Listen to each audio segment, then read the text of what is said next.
Okay, welcome to Three Questions with a Leader. We're thrilled to be speaking with Joe Jensen, the CTO of Buckeye Cable. Joe, thank you very much for taking time out today. It's a pleasure to be here with you. Okay, thank you. Joe, why is it important for smaller operators to make the transition to all IP networks? That is a large question.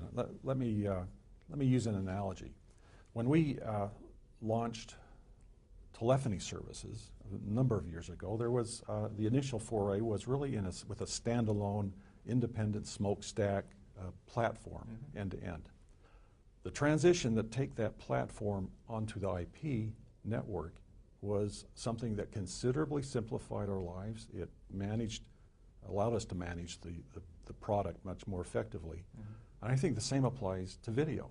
As we look at it today, we have a smokestack approach to the services. We have the video services, and then we have data services. Moving that on is going to be important for all operators from a network efficiency perspective and from the delivery of a range of advanced services in the future that would allow us to deliver content, not to the devices that we necessarily have in a legacy perspective delivered content to, but all of the customer devices. So it's important for us to manage that going forward. I think all of the operators have to make a decision of, in effect, what do we want to be when we grow up?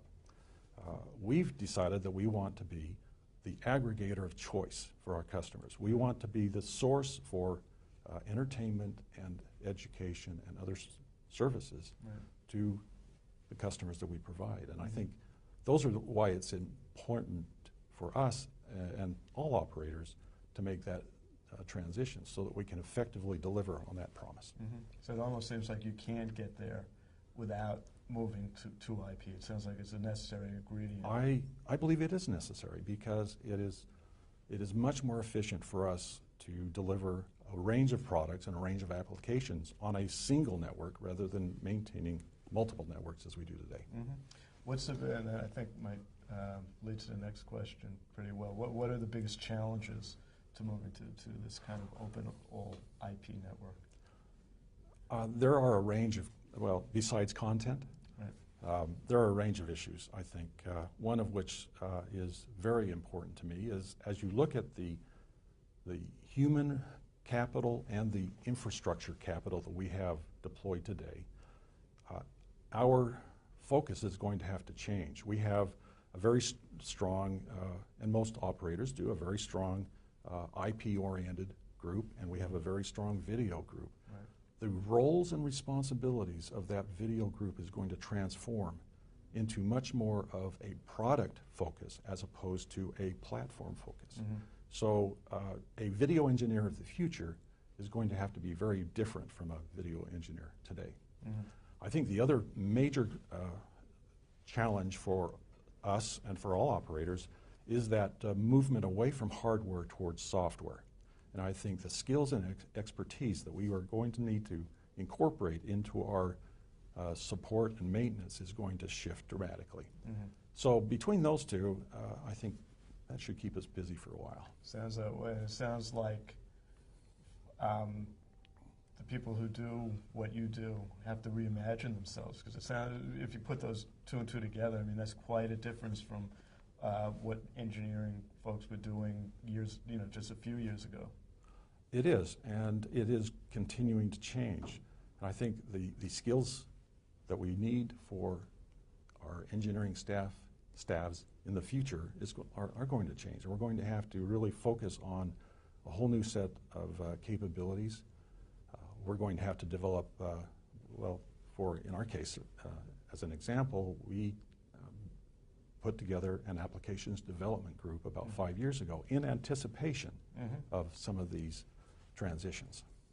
Well, that leads very well to the last question, is where is Buckeye in this transition? Well, we'd love to be further along than we are. As a smaller operator, we do have challenges. I think what we have done, we have been doing testing with a number of operators, vendors, to see what we can do. This month, we hope to launch an application on the iOS platform that delivers our 2 sports channels to iPads and iPhones. Mm-hmm. So we're really trying to get into a situation where we can learn and understand the implications of that transition and be able to start in some form or fashion to make that transition. Mm-hmm. Get acquainted with the devices, build up the, as I said, the application development expertise necessary. Mm-hmm. And then really it's jump in there and yes, we will make some mistakes. I think when we were talking at our company at the board level of what we wanted to do, I candidly said we have about an 80% chance of being wrong the first time, but Mm-hmm.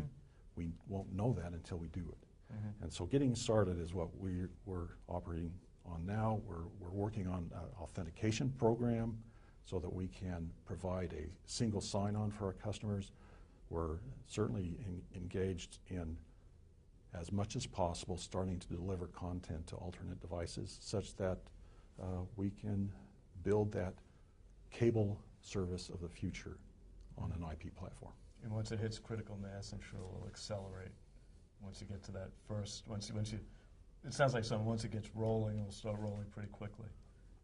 It'll roll as fast as we can manage the content transition. And Mm-hmm. I think we're going to have to operate in a kind of a quasi competitive environment between legacy and IP, because we want to ideally deliver high volume, in terms of minutes watched, high volume content in the best format possible. Mm-hmm. And today that's still QAM. Mm-hmm. But in the future, as we want to diversify our content portfolio and provide niche programming, IP fits in quite well. So how we manage that transition is going to be part of what we're really trying to focus on right now. Mm-hmm. Great. Joe, thank you very, very much for taking time out today. Great to be here. Thank you. Thanks. This is Carl Weintrain for BTR.